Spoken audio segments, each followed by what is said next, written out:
কালকে রাত থেকে আমরা কর্মসূচি চালু করেছি, এখনো কিন্তু কোনো সমাধান, কোনো ডিসিশন এখনো আসে নাই।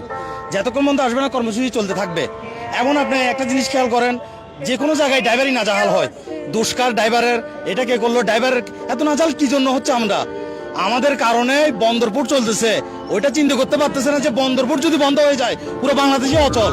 ওনারা ওইটা ভাইবে চিন্তা ওটা বলতেছে না, কিন্তু করতেছে না কোনো কাজ। খালি আমাদের ড্রাইভার উপরে নাজাহাল, কিন্তু আমরা চাচ্ছি নাজাহাল থেকে আমরা বিরত থাকার জন্য, আমাদেরকে একটা ডিসিশন, একটা সলিউশন আমাদেরকে দেওয়ার জন্য, কিন্তু আমাদেরকে ওটা দিতেছে না ওরা কোনো মতেই না। আর একটা হাই রোডের ভিতরে এত একটা পার্ক কিভাবে হবে? ঘন্টার উপরে ঘন্টা জাম। ওইখানে পুলিশ সুপার বলেন, পুলিশ বলেন, ক্যাডার বলেন, সবাই এখানে হাত আছে। কাকে কিছু বলতে গেলে মারধর, না হলে কি আগোয়া করে, না হলে নিয়ে যাবে, এই অবস্থা চলতেছে।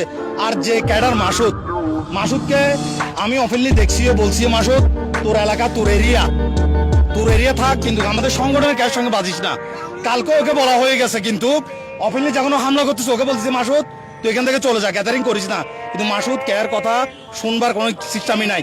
এটা আমাদের ব্যর্থতা না, কিন্তু আমাদের শ্রমিকের গায়ে কেন হাত তুলবে? কিন্তু এটা ডিসিশন এখন আমরা পাচ্ছি না। যখন আমরা পাচ্ছি না, আমরা কর্মবিরতি দিচ্ছি, এমন কর্মবিরতি থাকবে। ডিসিশন ওইটাই আমাদের।